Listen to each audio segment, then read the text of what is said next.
I think we'll start like that this week. Oh, it's cold. It's cold. Welcome back to the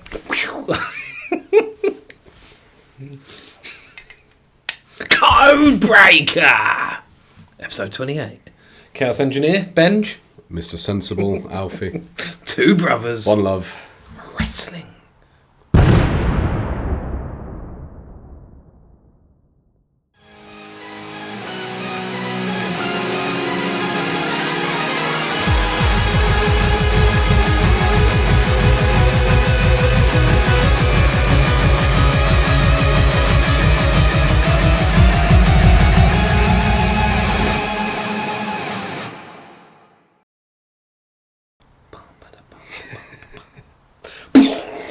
Dun, dun, dun, dun, dun, dun, dun. Right, let's go.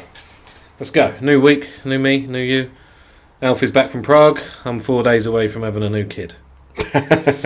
Yeah, you're not getting a poddy for a while. We are. Episode 29 coming next year. Yeah. Just as we're fucking hitting our stride as well. Just as we're becoming famous. Yeah, this bellend decides to have another kid. Nah, but me and Alex have talked about it, and Tuesday evenings are still good. Yeah, we'll see how that lasts. We will. Alright, let's roll. Let's rock. So, biggest talking point this week, probably the mystery opponents that is going to be happening next week on SmackDown for LA Knight. Yeah, Randy Orton, moving on. Randy Orton? Yeah, it's going to be someone shit, isn't it? Randy Orton. Well, who do you think the mystery opponent will be? Randy Orton. You're joking? No, I'm serious. Why would it be Randy Orton? Because I just can't see them just... Who else could it be? Jericho? I'd love it to be Jericho. Jericho's contract runs out at the end of the year, so I don't think so. I think it's between two, maybe three men. I think you've got Matt Cardona as a surprise entrant. That'd be good. I think you've got Nick Nemeth, also Dolph Ziggler. And I think you've got the in-ring General Gunther. Yeah, Gunther's been one I was thinking about. I'm still adamant that Gunther's going to win it. The whole tournament. Yeah, it's obvious. That said...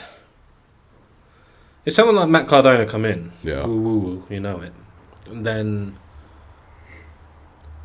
Oh, actually, no, bollocks. Forget what I'm saying, because I'm going on the premise that this mystery man's winning the tournament. I think they are. Well, it's good to know LA Knight. If it's Gunther, then yeah. Yeah, it's also good to know that LA Knight's getting buried.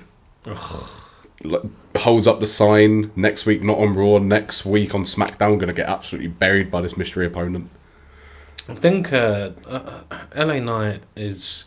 We've spoke about him many a times, man, and I feel so sorry for him. Because he would be the perfect opponent for Cena, in my opinion. In retrospect, because the last time we did the poddy was before Saturday night's main event, we said, if you're going to have Jay in the match, Jay's got to win the match. In retrospect, why was it not LA Knight?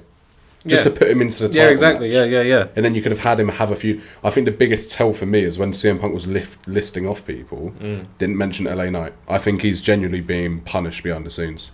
Yeah, but he has had the on-screen rivalry with LA Knight recently, so it kind of justifies him not saying it.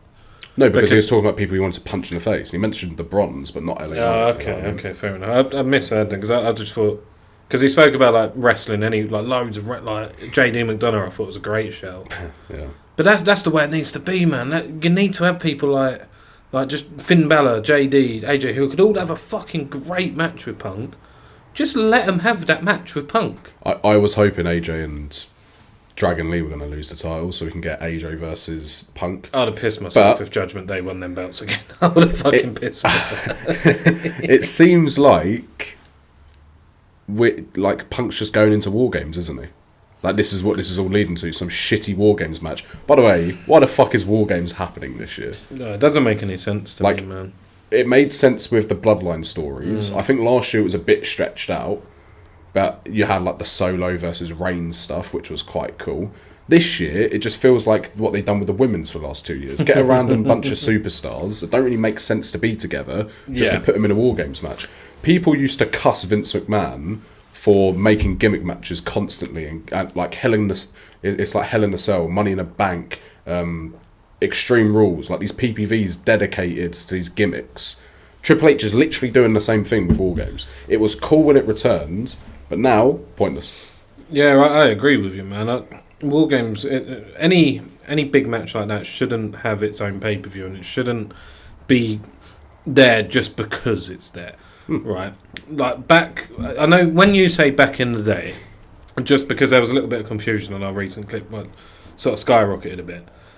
Back in the day for Alfie is between like 2014 and 2021. Well, that is 11 years ago. Yeah, I know. And it is back in the day for you. Yeah. But for a lot of people, they think of back in the day as 90s, 70s, 80s, 90s, and definitely 2000s. Not 70s. No, definitely not 70s. But say the 80s to the 2000s. But back in the day, my day, matches like the Hell in a Cell, you never knew when they were going to happen. They just happened. Same with Elimination Chamber to a certain respect, right? They just happened when the story, like the match fit into the story. Yeah. The story don't fit into the match or the gimmick. I think the only 2 gimmick matches that make sense to be their own pay-per-view is Money in the Bank. Money in the Bank, yeah. And Elimination Chamber. I quite like it for the build for Mania. Well, I'm a big fan of Money in the Bank, even now that it's still a bit... Like, I know it's a bit overdone. It's gone naff, isn't it? And it's difficult for the match itself to create new spots. Because it used to be just so fun and like loads of wrestlers, like random people put together and just see what they can do. But then it just become a spot fest. Yeah. I do think Money in the Bank should still just be a match on WrestleMania. I agree because you get a lot more people onto the cards, and it also WrestleMania to WrestleMania for me. My wrestling year starts the night after Mania. But it is. That's the season finale, really, if you like. So like crowning something that leads into the next season, like even just having the prospect, you have Money in the Bank open night 1, he can cash in night 2. Exactly. Like there is the I do like the idea of that. And that's the way, especially now that it's a 2-night event. It's perfect. It really is. Because the amount of pay-per-views where it stops storylines from happening. So you've got like Queen and King of the Ring where it stops blood feuds from finishing. Yep. War Games where it does the same thing. Well, this is it. Yeah, it does the same thing. Exactly. I absolutely despise gimmick pay-per-views.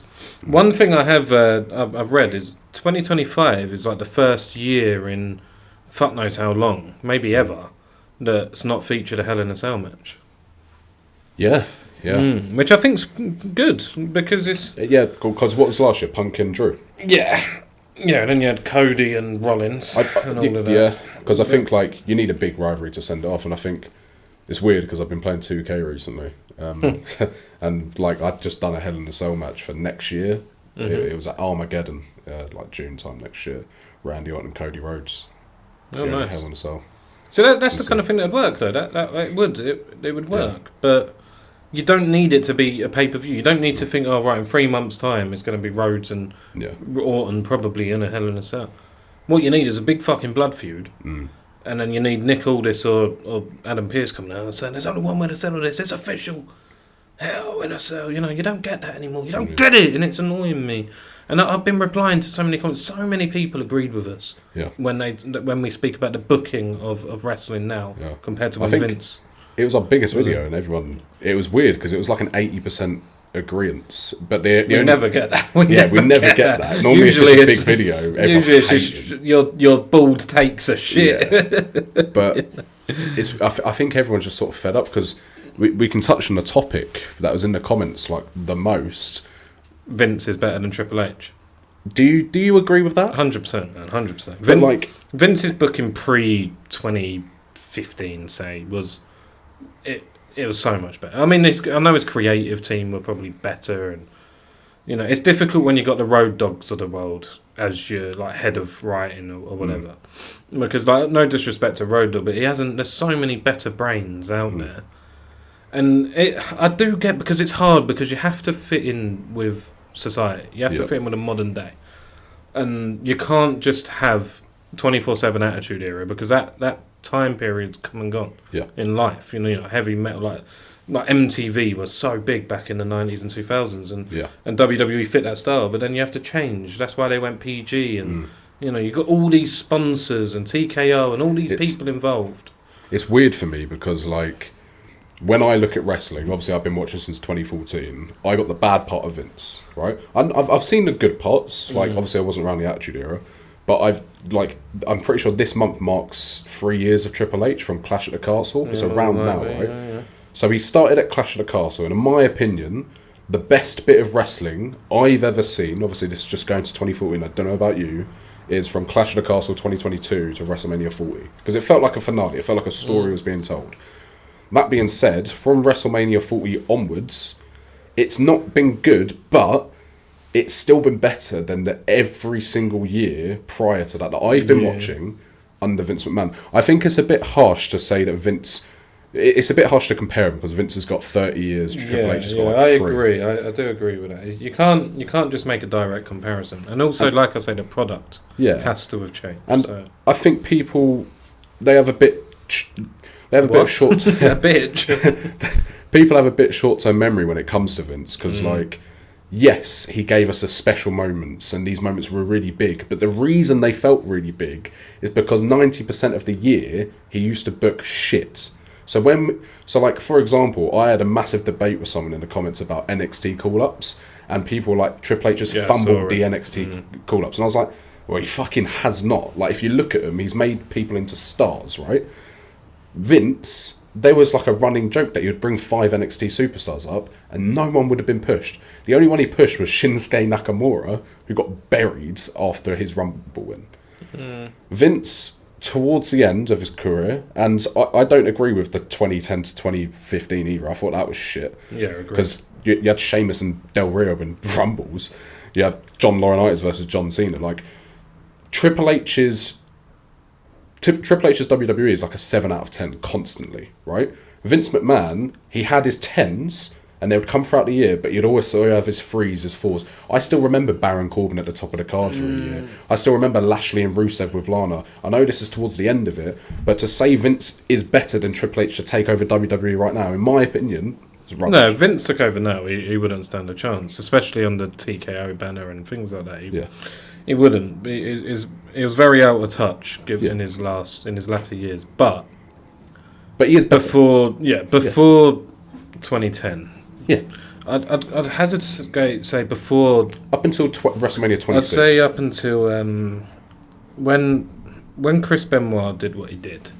Before that, because that was one of the biggest reasons as to why WWE had to go into PG because it caused a massive scandal, but also the CTE and going back to like brain injuries and things like that, and like chair shots to the head. That's why they had to stop them and things like that. Yep. But prior to that, there was a lot of shit, but it was consistently good. You always had from the year maybe 96 up until 2007. Yeah. Other than maybe 2003, which was a transitional period because they lost Stone Cold, they lost so many big names, and they had to rely on, and they had to try and build new stars. Other than that, Vince, there was a reason he was. He was best when he had competition with WCW. Yeah. Because obviously television was massive back then. It was important. You were head to head. You had to win the ratings. Yeah. But then what he did was smart, and he made competition within his own company. Yeah. And I think had Triple H now, who he is now, been in charge at that time around 2001 when WCW went out of business. Yeah. WWE wouldn't have thrived as well as it did. Well, I mean, naturally ratings went down, but that's natural. You know, the world changed and people grew up. But I've got a question for you. Go on. In your opinion, is Triple H ruining WWE or is this TKO? I think it's a little bit of both. I think Triple H has proven that he is capable, more than capable, of producing good work. Yeah. His NXT Black and Gold days is pivot, that's point proven. Which is a lot easier, I know, to book NXT. I mean, Shawn Michaels is doing a great job of NXT, and it's easier because it's not right at the forefront, and you can experiment with new talents, and if it doesn't work, fine, it is what it is. But he has proven it with when he first took over and some of the shows and events that went out. But I think TKO's hold over Triple H is bigger than what we know. I agree, because weirdly the timings are perfect. TKO took over just before The Rock tried to insert himself into the Reign story, prior to that, obviously WrestleMania 40 is one of the best of all time, right? WrestleMania 39, one of the best of all time.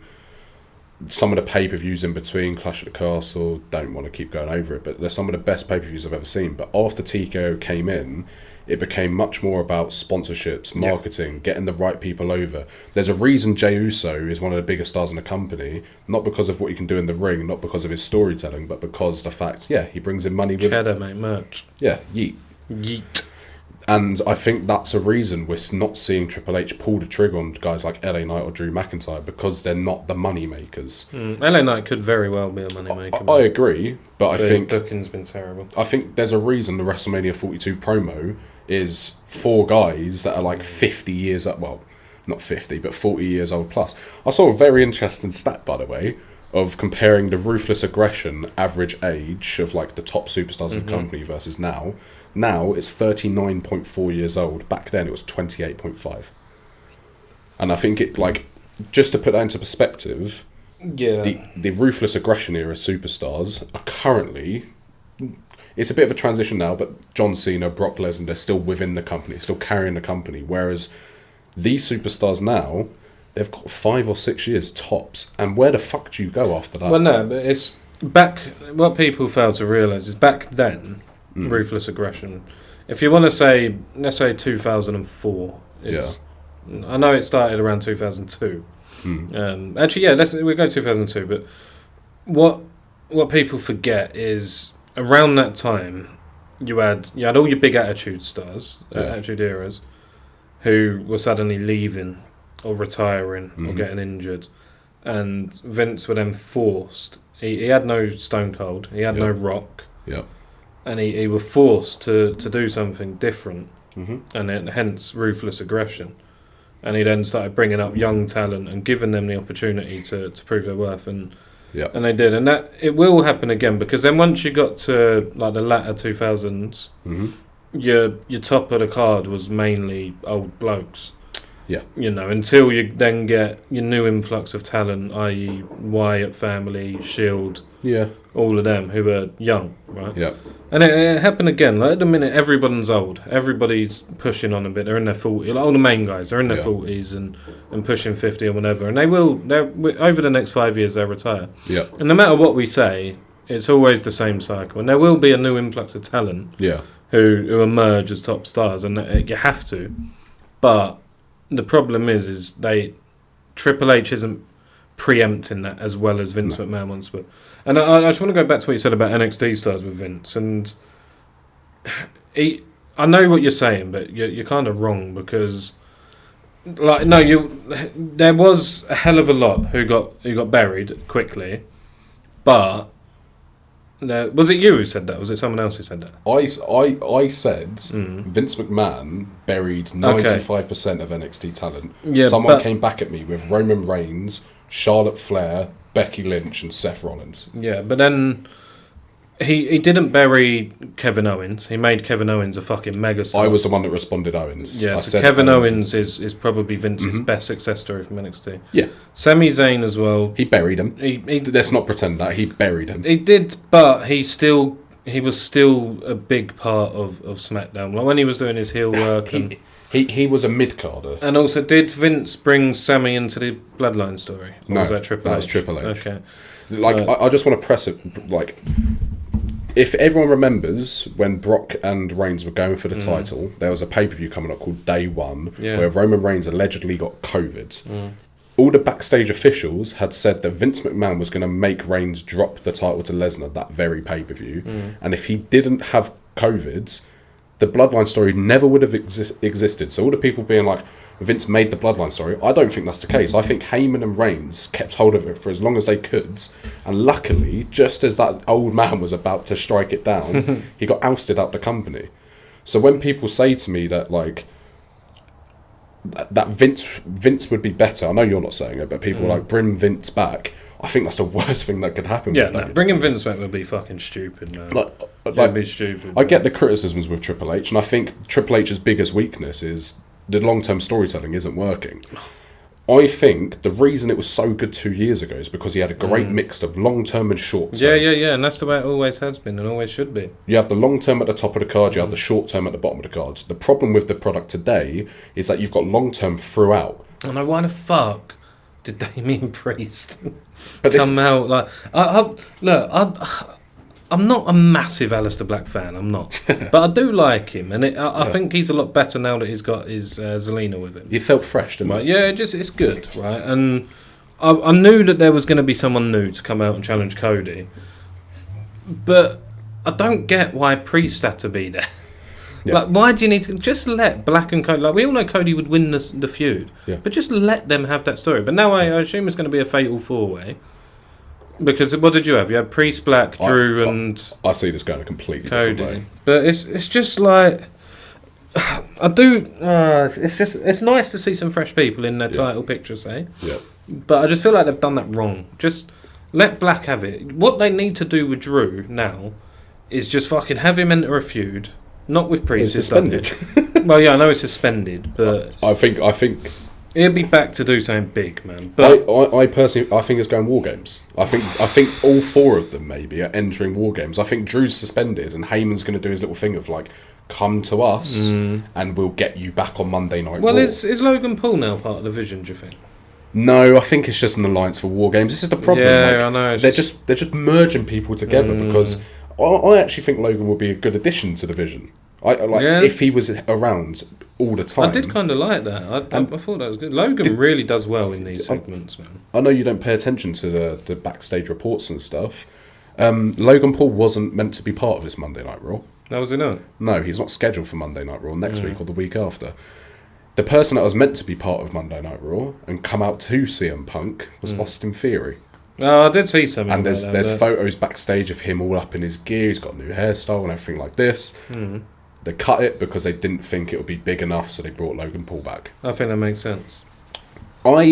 Yeah. Logan Paul's a much bigger star than Austin Theory is now, and I know that's not Austin Theory's fault. But I think the reasons to have Theory there is probably to add to the Vision, right? To be part of that group. I'd rather Logan Paul part of the Vision. I think if you're going to bring Austin Theory back, bring him back and let him do some fucking building work, man. You can't just throw him into the main event and expect us all to forget about fucking A-Town Down Under for the past year and a half. Grayson Waller has. Who's Grayson Waller? You mean Big E? Well, Big G. White E. White E. Oh, mate. But now I'm just like, I hate the War Games story because I know, like, again, we've just had Crown Jewel, but everything's being put on hold. Yep. The only good thing that I think came out of this Monday Night Raw segment and Monday Night Raw in general was Rey Mysterio. Oh, I loved that. I fucking loved that. I love that. I mean, Ray's another one who's now going to be ratiring, isn't he? Next year. Oh. Yeah, I'm pretty sure that he said he's going to retire next year. Wow. No, he just said soon, and I want to... I'm just going to say it. So you got Ray versus Dom at Survivor Series. It's in San Diego. The postcode is 619. San Diego, 2 luchadors fighting over the luchador title and the IC title. Ray said he wanted to retire soon a couple months back. People were thinking that this is going to be a career for titles match. Okay, and do you know what? Fair play, because Ray is one of the best of all time. No doubt about it. He's a Hall of Fame already. I can do the intro again. Yeah. And I think Dom, everyone's speaking highly of Dom. He's going to be a fucking superstar. Yeah. What heel heat that would give him! Like, I mean, the fans love him, like in the arena. But you hear the chant. I know. I know. What the fuck? No, it is really over. But his character, he stays true to his character. Yeah. Even outside of he's one of the few sort of keep kayfabe alive. Yeah. In a certain respect. The young ones are doing it, isn't they? Yeah, which is great. Because you've got to adapt, and Twitter's obviously a thing, and he's vocal online, and it's brilliant to watch. And I think retiring his dad. Ultimate, that's just fucking ultimate, man. Especially if he fucking takes his mask as well and then just fucking. A lot of people have been saying it should be on AAA, and that is. I would like that for Ray. The fact it's in San Diego. Yeah, it's perfect. It's fitting. I think this would be a perfect, because also it's a quality storyline. Everyone loves a career versus something match. It really is. I hope they just don't do anything stupid and just it's hair versus mask. Ray's winning. But no, I really, really like that. And I liked the segment. I thought Ray, who's never been good on the mic ever, No. he has a good promo. Yeah. Because it feels a little bit more real when it's them two. Did you think Ray was the one going to come out? Because in my head, I know he's only got 4 dates left, but there was a big part, or a little part that thought, oh, maybe Cena's going to do something. I know he's on Raw next week back in Massachusetts, but like, do you think they're going to put the IC title on him? Because if they are going to go Ray versus Dom, he's only got 1 date scheduled for after Survivor Series. There's like I don't know if it was a fucking fan-made prediction or like a dirt shit rumour or whatever, but I did see something that Cena would take the IC from Dom. Yeah. And then Gunther would take the IC from Cena in his final match or whatever, just to make Cena a Grand Slam champ. I saw another one like that where Cena takes the IC from Dom, and in his final match, I don't agree with the opponent, but it sounded cool. Sheamus. For his I would love that. I'd Slam. really love that. I think Sheamus is the perfect candidate to win a tournament. Yeah. If you want to speak like befitting to someone's character, Sheamus, when he won King of the Ring many moons back, Yeah. he was perfect for that, and that's what he is. He's just a fighter, right? And he can keep going, and his stamina's good, blah blah blah. So I think Sheamus would be a good opponent. And Sheamus and Cena have their rivalry from Sheamus years won past. his first ever title. Yeah, he did. Yeah, 2009, man. That was a fucking shock. That was when Vince was good. Mate, that was because that was Jesse Ventura when they were doing like guest hosts or something. Yeah. And Jesse Ventura made like a breakout battle royal. Yeah. Or something like that, which was for anyone who's never been WWE champ. The winner gets a shot at the That's champ. fucking awesome. Yeah, clever idea. Yeah. Sheamus won it, and Sheamus had only been here for a year or so. Yeah. He won it, and then it was a tables match with Cena. And I thought, Cena like threw himself through the table. Yeah, and I was like, oh, this could be something. And then Sheamus just like what, and you could see in Sheamus's face, he obviously knew he was going to win it, but then he went on to have a good run. He had a good run with that title. Have you seen the backstage? They've done like a behind the scenes of that. They do the documentaries. Sheamus didn't know he was winning. It was between Vince and Cena. Cena was told to throw himself through the table. Oh, okay, so even better. Sheamus's reaction was like genuine then. Oh fuck! Which was amazing. He got backstage. He started apologising, and that immediately made him a world champ, like a main event player. And he's got the fucking physique. He looks believable. Mate, Sheamus has always been class. Do you know what? He's been utilised perfectly throughout his career. I don't think there's he's never been there, but they've never dropped him below a certain point. No, yeah, he's always just. It's believe you could throw him in a main event and you believe it any given time. I hope when Cesaro comes back to the company, it's going to be Cesaro and Sheamus. If he does. No, he's definitely coming back, mate. I love Cesaro. So what's his name in AEW? Claudio Castagnoli. Yeah. I used to watch him way before in Ring of Honor. I just watched the Battle Royale from WrestleMania 30 when he put Big Show over the top rope. Crowd loved it. Strong, man. That was when the Andre the Giant Memorial meant something as well. I think that might have been the first one. Which was great. But yeah, Cesaro I used to watch him Ring of Honor in like 2004 or 5 or whatever. I think this guy, because he was so he looked so stiff. The moves he made was so stiff looking, but he was so safe. Yeah. I thought, this guy is fucking real deal, man. But then at that time, I thought, he's so small, he'd never stand a chance. When he first arrived in WWE, I was like, no. I was like, fuck off. But yeah, no, really, really good. I don't know, I'm quite excited. He would be a good one for that tournament.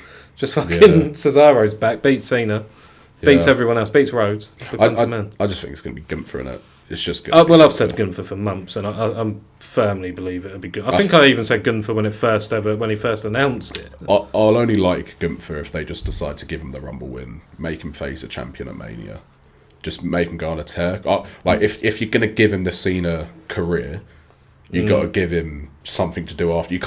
What you can't do with this tournament is give someone the win and then just have him around. I hope Cena just turns heel again and says, I got you fuckers, and then just takes all the belts. Goes and Nikki Bella wins the women's title, and he goes beats her up and takes that with him. Not to touch on again, but John Cena needs to win that IC title. Yeah, he does. I'd love to see him and Dom. But then I think this... I don't think it's going to happen, though, because with the dates left, with what Dom's doing... Yeah. There's no way... It's hard to fit it in, isn't it? Yeah, but there's no way Triple H is going to fumble his last run that much where, the 3 things people asked for, he's just fucked. Look, we all know it's going to be Brock. Brock versus LA Knight just kills him in the ring. God, yeah. No, don't say that, because it actually could. No, but it'll be the tournament final, and fucking Edge has returned, and everyone's like, it's fucking Edge, it's going to be Edge, and then he wins, and then fucking Paul Heyman comes out, wait a minute. Brock's just back, quick X5. Well, and it's, yeah. the good thing is, because it's on Saturday night's main event, they've got no like time restriction, because I think they're putting it on Netflix. I hope so, yeah, so that'd be good. He can do his speech without it being cut off. Yeah, that was tough on Goldberg, wasn't it? That was really horrible, mate. But Fuck if I was Goldberg, I'd be pissed. But you shouldn't be. I'm really... I don't think Edge is a viable option. I can't see them making an agreement or a negotiation to bring them. But I would love to see when Cena's doing... If he does like a Ric Flair type goodbye, so he's in the ring, all the old people come out and cuddle in and just crying and blah, blah, blah. I'd like to see Edge just appear, just to give him a cuddle and shake his hand and say, like, fucking good luck. And then next week on Dynamite... Imagine the scenes, like just say fucking 5 years or 3 years down the line, and Cena fucking, I don't know, his acting career goes tits up. He's bankrupt. He needs Skrilla. AEW coming, open check, mate. Just WCW Eric Bischoff style. Unlike everyone else that seems to retire, he will stay with I think he'll appear a couple times, but I think his in-ring stuff, he will never hit another move or anything like that. I think he'll be very much like, no. Yeah, he's a very, very, very good We are stuck for time, so I'm just going to run off a few topics. Yeah, go on. One I want to that are left of the week. Do you want to go yours quickly? Yeah, that's just something, because mine isn't massive, but I just wanted to get your thoughts, because I don't know why, but I donated to it earlier. Ridge Holland. Oh, I've seen this. Have you seen the story about it? Yeah. It's really tough, man, but I'm on both sides, because he's been out with an injury for God knows how long, yeah? Yeah. And WWE have let him know, look, your contract will not be getting renewed in November. Yeah. But he then sent out a tweet in and giving it all our fucking, I've still got a mortgage, blah, blah, blah. But WWE are still paying for his rehab and everything like that. You can't just pay a man if he's not on your books. Yeah. Right? You can't just keep a man if he's fucking out injured indefinitely. There's been a GoFundMe set up, which I did because Ridge, fair play, like it's still a family man. He's got kids or whatever. Yeah. So I popped him a tenner. That'll help. He I saw an interview he did.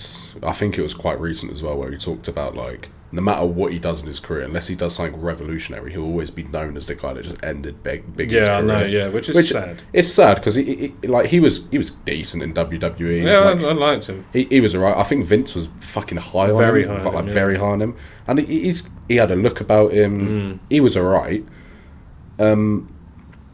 But I think it's well in WWE's right just to let the man go. I know they're a multi-billion-pound company, so everyone looks at it like, oh, just pay the man, because it is pretty much pennies to them. So if you look at it like that, then it's a bit tough. But you look at the amount of people they have on their roster, exactly. And if he has been injured for a long time, he's been in and out of injury a long time. And the thing is that they're still paying for his rehab, which is massive. So I don't think he has a... He can go somewhere else. I know he literally doesn't have a leg to stand on because he's got a foot injury. Yeah. But he doesn't have a leg to stand for because why can you moan? How can you moan? Yeah. Work harder. Yeah. Come back quicker. Prove your worth. Yeah. Before you bitch and cry. Yeah, fair enough. I want my tenner back.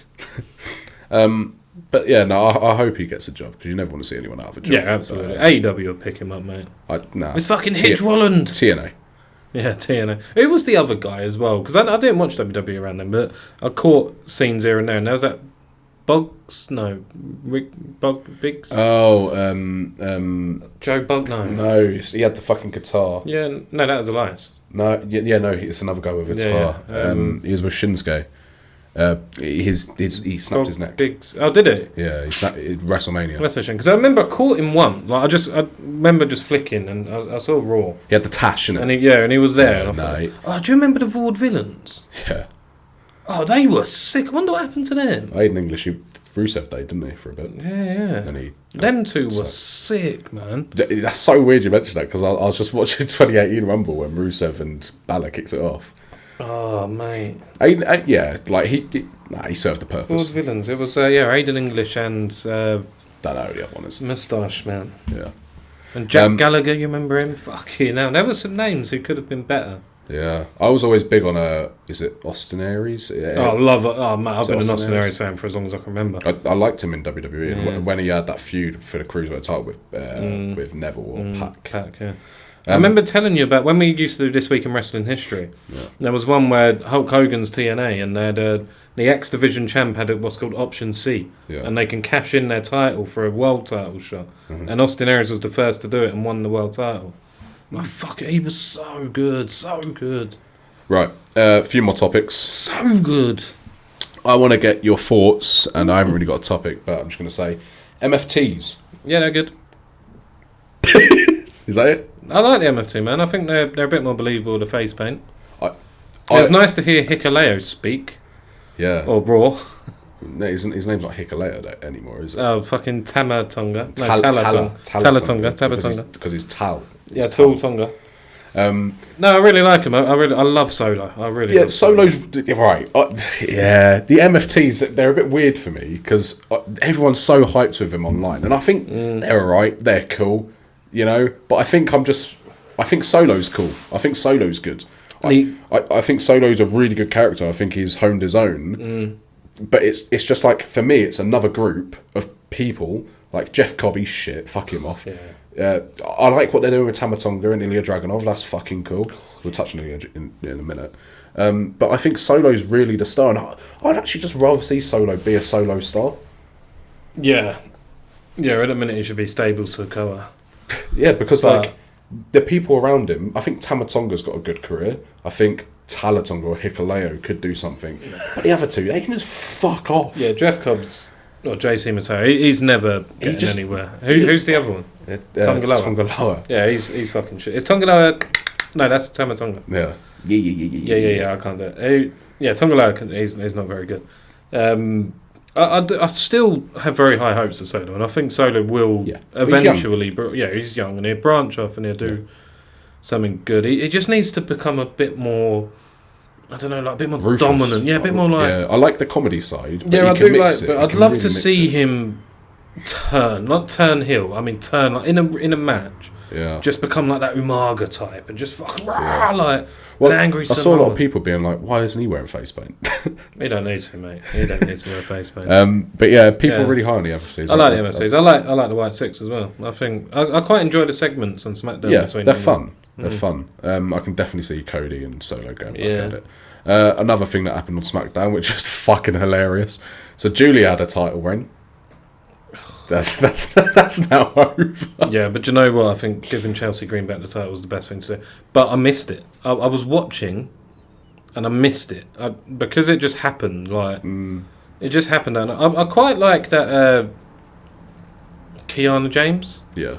She's a good, like, because you don't get many managers anymore, do you? Nah. And like managers who are at ringside and interfere. And wrestle. And wrestle as well, yeah, exactly. Yeah, she had a match with Tiffany, didn't she? Yeah, she's a wrestler. Yeah, I know she's a wrestler, but yeah, I don't know, like, she's just good to have, like, and I think it'd be good to see her, like, with a bloke at some point. Not like that, like, I mean, like, Edge and Lita style, like... Edge and Lita are just fucking like... Well, you have a manager just at ringside who just fucking pulls people's feet and out to win. I agree with you. I think it's good they've given it back to Chelsea. I just think it's a big shame for Julia, because I remember when she came into WWE on NXT, everyone was so fucking high on her. Julia's wicked. Before she came to WWE, she was one of the best in the world, man. Like, I don't get how they don't use their brain. They do it with Ray Phoenix. He's not good on the mic. Let him wrestle. Julia, not good on the mic. Let her fucking wrestle. Yeah. She's wrestled 3 times since she got the title. Well, I think... Yeah, well, it's champions of WWE. Triple H's champs don't do anything, mate. But we've had this conversation already, but as soon as they win the fucking title... Irrelevant. They don't wrestle. I know. What's the point of even having the US title? The fucking tag division is better. And like, I want to get onto another thing. Well, just a quick one on Julia. I think they've done it to send her to Raw with Kabuki Warriors. Yeah. I think that's the angle they're going to go with. And I think it makes a lot of sense to do that as well. Yeah, well, next week on Raw, we've got a women's world title match between Stephanie Vakir and Rodriguez. Raquel. It's so mid-card. Like, it is. That title's taken a big step back recently. The IC title, held by Becky Lynch, has more relevance than the women's world title. The tag team titles, which have been a joke for years, have more relevance than the Raw women's title. Don't get me wrong, I like the thing they're doing with Vakia and Bella, but like, why are we not putting our biggest stars for the biggest prize? Like, Well, look, I've said before I'm not very high on Vakia, and she is good. She's very good in the ring, but she doesn't have that, like, or maybe it's a language barrier or something. I don't know. She doesn't have enough about her to be big time on Raw, like main event in big events and things like that. She just doesn't. I think it's just because they haven't used her in that way, though, because all she's done is wrestle. She hasn't actually had a feud yet with anyone. Yeah, I know, it's a bit stupid. So, like, but then they make a mockery of it by giving her this fucking Bella and cuddling and you're so good. She's going to turn it. Like, my prediction is Nikki Bella turns heel next week. And, I hope so. And when Nikki Bella does turn heel, it's going to be fucking great. It'll like, be alright. I've seen a lot of people shit on it, but like, it's a feud for Vakia, which she's never had. It gives Bella something different to do. Bella's a credible name, and like, unless you start breaking up all the tag teams that you've just stumbled together, you might as well just push this Bella versus Vakia feud. Yeah. Who's the tag title match next week? There's the Kabuki Warriors versus Charlotte Kabuki, Flair and Alexa Bliss. Charlotte had a moment with Jade Cargill as well on SmackDown. That's pretty cool. I think they're breaking these two up swiftly. I don't think. Yeah, I do. I think they're losing the titles next week. I hope not. That'd be stupid. Well, who's going to face Jade? Name me one person that can face Jade for that world title. Nia Jax. Fuck off. Can't be Nia, can't be Stratton. There's literally, when I mean the injuries are fucking them up, there's no one. Yeah, but do you know what? They could even just fucking throw Julia at her for a minute. Yeah, but but again, Julia's just been absolutely... Yeah, but all they need to do is get through to the Royal Rumble. So they can just feed her a couple of shitters to squash. That's 2.5 months away. Yeah, I know, but listen, that's two pay-per-view matches, yeah? Yeah. Just give her a couple of like lesser people, mid-carders, to squash, yeah? To assert her dominance as a heel. And I know they listen to this, so this is what you need to be doing.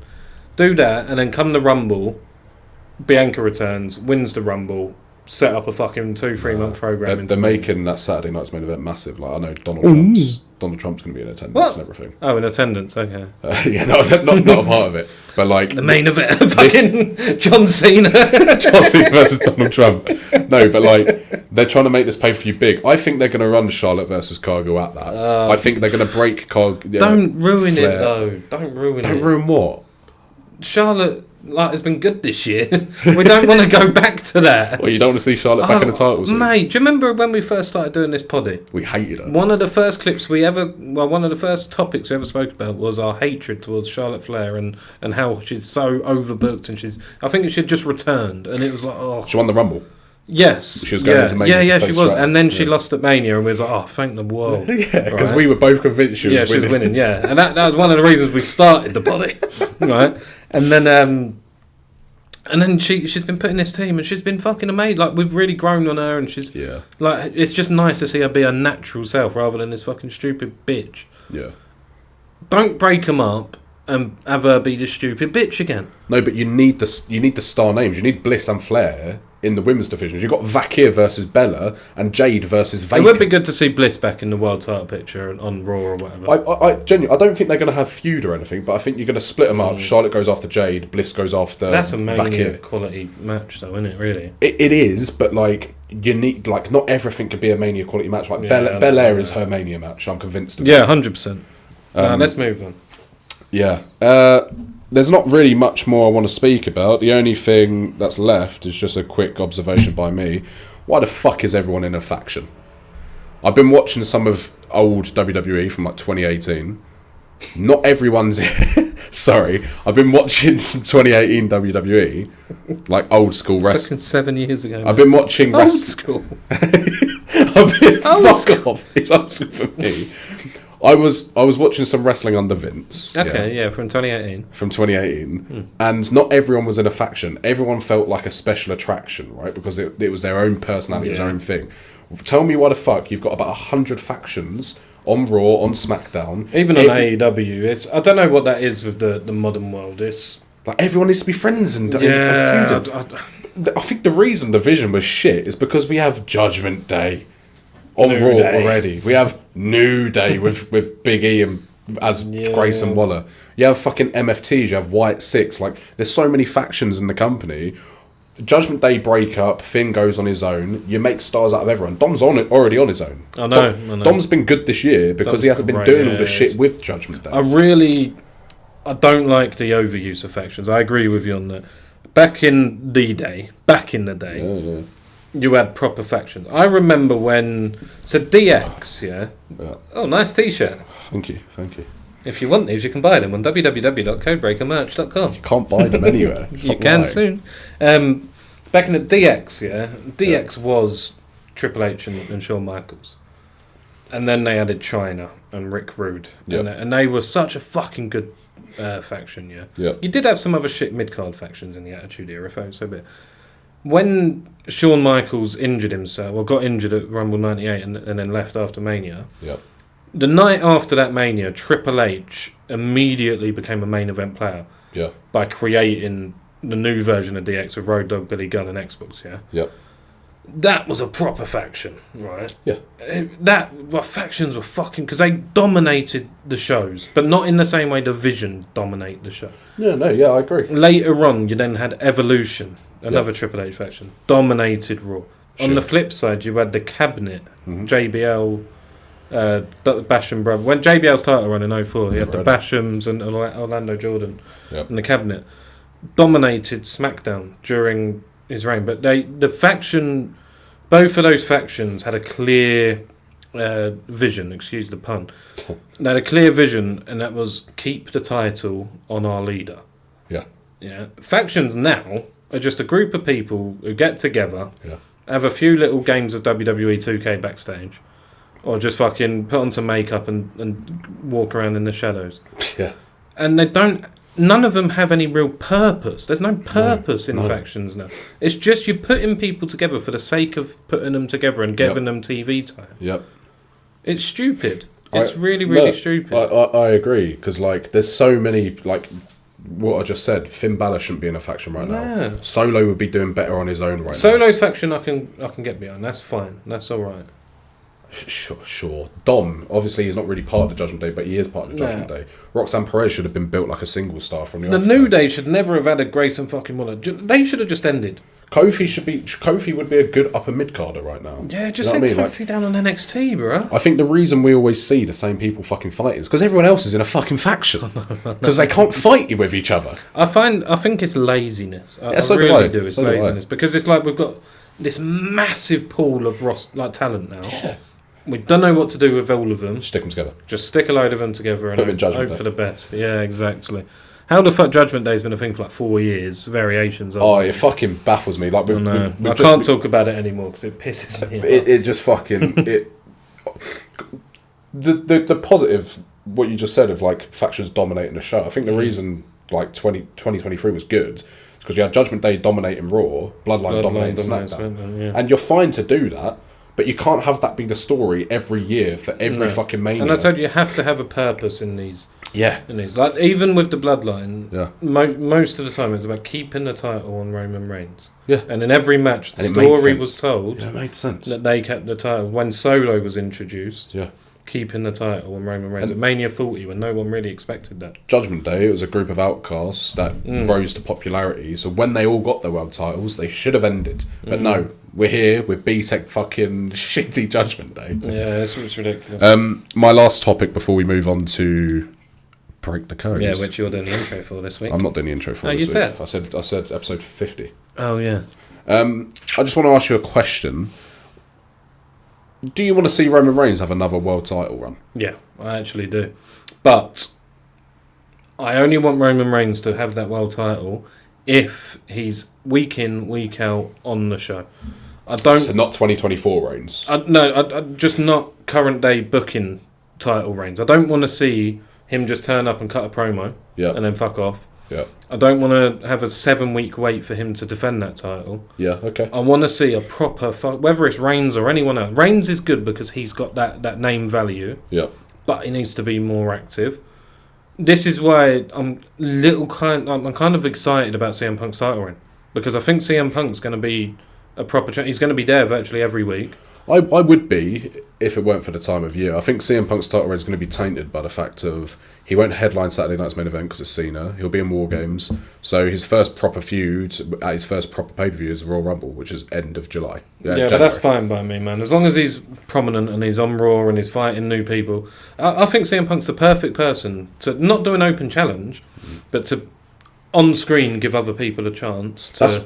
That's why LA Knight and Punk should be having a feud right now. We said it months ago. When Punk was like rumoured to be a world champ, it was like, we'd love to see an LA Knight Punk feud. But, yeah, fuck it. Yeah, apart from that... let's break the code! Then it's your turn to go first. Well, I've got to give it to you. Yeah, go on then. Woo! Alright, you ready? Oh, yes. I was the 11th NXT champion. I held it for 62 days and I never held it again. Ooh, never held it again. Bo Dallas. No. Bollocks. I'm a WrestleMania main eventer. Oh, God, you fucking couldn't wait to bring that one out, did you? 11th. Big E? No. Oh, man. I have faced Daniel Bryan twice at 2 different WrestleManias, one of which where I beat him to defend my Intercontinental title.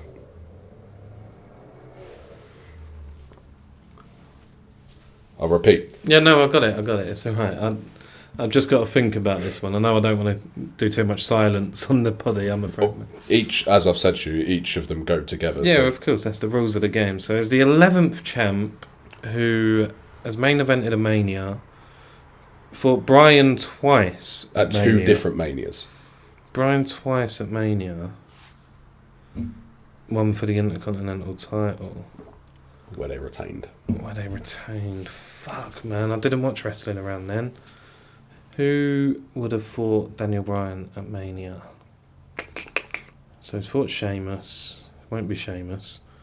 It's for... Remember NXT as well, when that started? Yeah, 2013. So it can't be Sheamus. Yeah, no, that's what I mean. I'm just trying to think of... Fuck, this is a difficult one for me, I'm afraid. Because it's your era, not mine. Yeah. Just going to hazard a guess. And say... So it has to be at WrestleMania between 30 and 37. Yeah, none of which I've really watched. I really fell out of love with it. Do you want the fourth one? No, let me just get... I've got to make a guess. Right. I'm going to say... There's so many... Sami Zayn. Yeah. Yes! Well done. Yeah, Sami Zayn. Yeah, I actually think the fourth one would have fucked you up as well. Go on. Because I was going to say, during the pandemic wrestling era, I used to call myself the Great Liberator. Oh, no, I would have got that. Yeah, I knew that. That's when he wore the green... He faced Daniel Bryan at WrestleMania 34, Kevin Owens and Sami Zayn versus Daniel Bryan and Shane McMahon. And then he defeated Daniel Bryan at WrestleMania 36, where he defended his IC title. Yeah, I didn't watch any of those. What a load of old Fair shit. play, 3 points. Cool, we started the month strong. Well done. Alright, I'll go straight into mine then. Okay. I was a dentist in my former life. Fuck off. Stone Cold Steve Austin. No. I was a fucking dentist. You taking the fucking piss? How the fuck is that wrestling related? Back in the day, mate, if you knew your stuff. If I knew my stuff. I've had the lead role in 2 WWE films. Kane. Yeah. Do you know, the dentist thing really fucked you up because I knew it was someone bald. Just couldn't remember who. Yeah, Isaac Yankum. Yeah, it's Kane. Yeah. The third one was I've had many wars and won tag gold with my on-screen brother within WWE. I don't know if I would have got that third. If you had I nearly did have them the other way around, but I thought the WWE films would be a bit harder. So I beat you again. Yeah, you started the month strong, so I won last month, by the way. Holla. I won last. I think I had. How? I beat you 3 times on the trot. No, but I had. No, because you do it on the points. Oh. And I had that big 5-pointer. You bastard. Yeah, because I got 1 point, didn't I? I think I literally beat you by like 2 points. Sake. I think I had like 30 or 20 something, and you had like 21. Fuck. My fourth clause, I was hidden behind a mask for years until removing it in 2003. And then the last one, I am a big red machine. Okay. I suppose we've had him already. Yeah, you did him once, but I thought, I only did him a few weeks ago as well. Yeah, but I did Sami Zayn before as well. Remember when I said one half of the code breaker absolutely hates me? Seems we've got like a couple minutes. Yeah, well, you have. I'm just going to think of a couple questions. Go on, quick fire on my phone. We're going to... we'll end the podcast here because you don't really need to hear any of this. What? No? What do you mean? Alright, fine. Oh, yeah, well, end the actual poddy and then re-record. No, you can just keep recording, but we end the poddy. Oh, yeah, I'll cut the poddy off here. You're not going to say goodbye? See ya. Thanks for watching. Ta-da.